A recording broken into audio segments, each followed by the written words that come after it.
नमस्कार, आप देख रहे हैं न्यूज 18 का सोशल मीडिया प्लेटफॉर्म। मैं हूं आपके साथ नम्रता जैन और मैं हूं आपके साथ आंचल भट्ट। तो चलिए शुरुआत करते हैं जम्मू कश्मीर, लद्दाख और हिमाचल की बड़ी खबरों के साथ। जम्मू कश्मीर में एक बार फिर स्टेटहुड को लेकर सियासत तेज हो गई है। अनुच्छेद 370 हटने के बाद केंद्र शासित प्रदेश बने जम्मू कश्मीर में अब सभी बड़े दल नेशनल कॉन्फ्रेंस, पीडीपी, कांग्रेस और अपनी पार्टी राज्य का दर्जा बहाल करने की मांग पर आमने सामने है। फारूक अब्दुल्ला ने दिल्ली में कहा कि हम भीख नहीं मांग रहे, यह हमारा संवैधानिक अधिकार है। वहीं उमर अब्दुल्ला ने कांग्रेस पर हमला बोला कि कांग्रेस बिना किसी सलाह के प्रदर्शन कर रही है। वहीं कांग्रेस का कहना है कि उमर खुद आंदोलन का नेतृत्व करे, सिर्फ नाराजगी जताने से कुछ नहीं होने वाला। वहीं पीडीपी ने कहा कि एनसी और कांग्रेस दोनों पर तंज कसा कि ये सिर्फ स्टेटहुड की बात कर रहे हैं, जबकि जनता से 370 की बहाली का वादा सुना था। वहीं गुलाम नबी आजाद ने कहा कि स्टेटहुड और 370 दोनों अलग अलग मुद्दे हैं, लेकिन मुझे भरोसा है कि मोदी सरकार राज्य का दर्जा लौटाएगी। वहीं अब देखना यह है कि ये आवाज सिर्फ सियासत तक सीमित रहती है या वाकई जम्मू कश्मीर का पुराना सम्मान उसे वापस मिलता है। एक और बड़ी खबर सामने आ रही है। सूत्रों से मिली जानकारी के मुताबिक चुनाव आयोग जल्द ही जम्मू कश्मीर में एक स्पेशल इंसेंटिव रिवीजन यानी विशेष सघन पुनरीक्षण की प्रक्रिया शुरू करने जा रहा है। संभावना जताई जा रही है कि ये प्रक्रिया आगामी कुछ महीनों में शुरू कर दी जाएगी। इस दिशा में तैयारियां भी तेज हो गई हैं। जिला स्तर से लेकर बूथ स्तर तक के अधिकारियों को एक्टिव मोड में डाल दिया गया है। एआरओज, रिटर्निंग अधिकारी और बीएलओज, बूथ लेवल अधिकारी को पहले ही घर घर जाकर मतदाता सूची की बारीकी से जांच करने के लिए प्रशिक्षण दिया जा चुका है।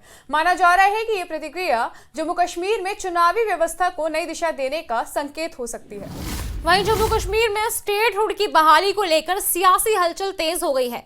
सूत्रों के मुताबिक मुख्यमंत्री उमर अब्दुल्ला की अगुवाई वाली कैबिनेट जल्द ही उपराज्यपाल मनोज सिन्हा को 2 दिवसीय विशेष विधानसभा सत्र बुलाने की सिफारिश कर सकती है। इस सत्र में जम्मू कश्मीर को पूर्ण राज्य का दर्जा बहाल करने की मांग पर प्रस्ताव लाया जाएगा।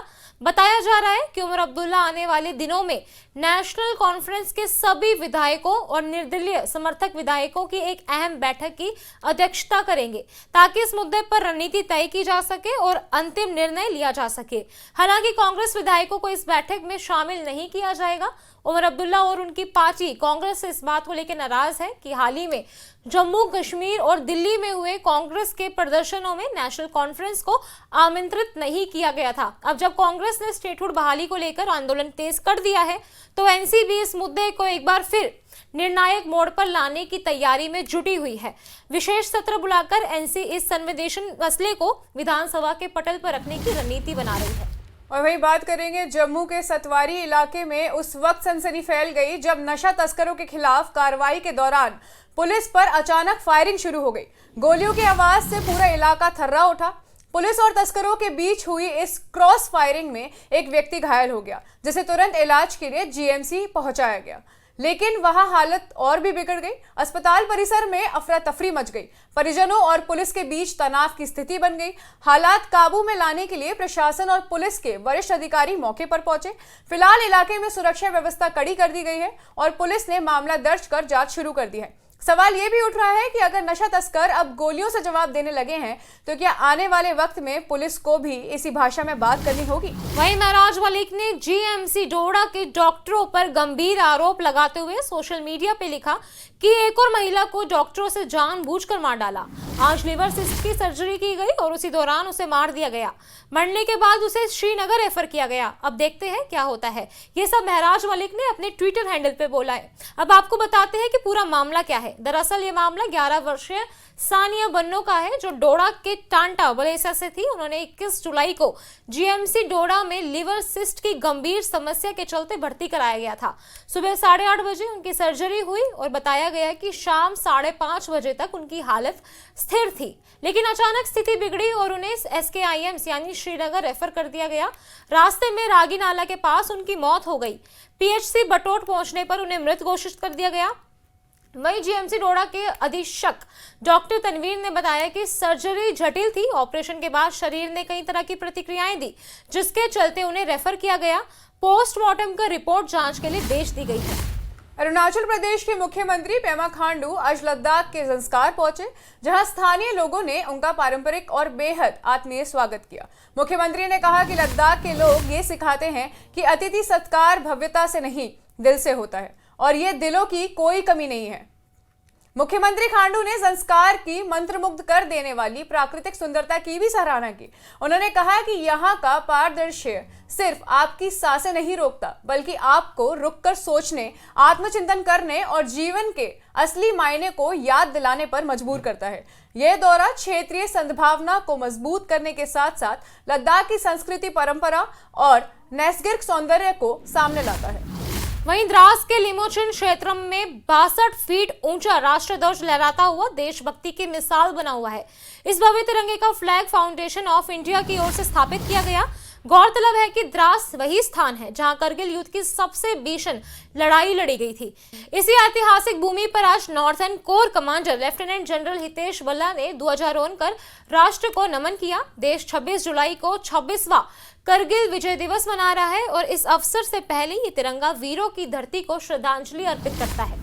और चलिए बात करेंगे हिमाचल की, जहां कुल्लू में प्रस्तावित बिजली महादेव रोपवे प्रोजेक्ट को लेकर विवाद गहराता जा रहा है। जहां स्थानीय विधायक और व्यापार मंडल इस प्रोजेक्ट के समर्थन में है, वहीं मंदिर कमेटी और आम जनता इसके कड़े विरोध में उतर आई है। स्थानीय लोगों का कहना है कि ये प्रोजेक्ट धार्मिक और पारंपरिक महत्व वाली जमीन को नुकसान पहुंचाएगा। 25 जुलाई को एक विशाल धरने का ऐलान किया गया है और चेतावनी दी गई है कि अगर उनकी मांगे नहीं मानी गई तो वे उग्र आंदोलन करेंगे। प्रशासन की ओर से अब तक कोई ठोस आश्वासन नहीं मिला है, जिससे लोगों में नाराजगी और बढ़ रही है।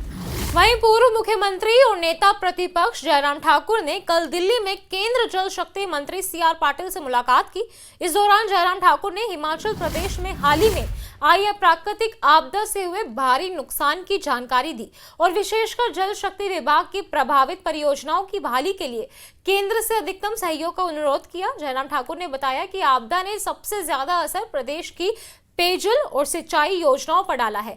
मंडी जिले में 30 जून को आई आपदा के चलते केवल उनके विधानसभा क्षेत्र में जल शक्ति विभाग की 260 परियोजनाओं में से 240 पूरी तरह से तबाह हो चुकी है, जिससे लोगों को भारी कठिनाइयों का सामना करना पड़ रहा है। इस बैठक में कांगड़ा संसदीय क्षेत्र के सांसद डॉक्टर राजीव भारद्वाज, नाचन के विधायक विनोद कुमार और करसोग के विधायक दीप राज भी उपस्थित रहे। केंद्रीय मंत्री CR पाटिल ने प्रदेश की जल परियोजनाओं की बहाली के लिए हर संभव सहयोग का आश्वासन भी दिया। और वहीं भाजपा अध्यक्ष JP नड्डा के नेतृत्व में हिमाचल प्रदेश भाजपा का एक प्रतिनिधिमंडल बुधवार को केंद्र सरकार के मंत्रियों से मिला। प्रतिनिधिमंडल ने हालिया आपदा को लेकर राहत और पुनर्वास के लिए मदद मांगी।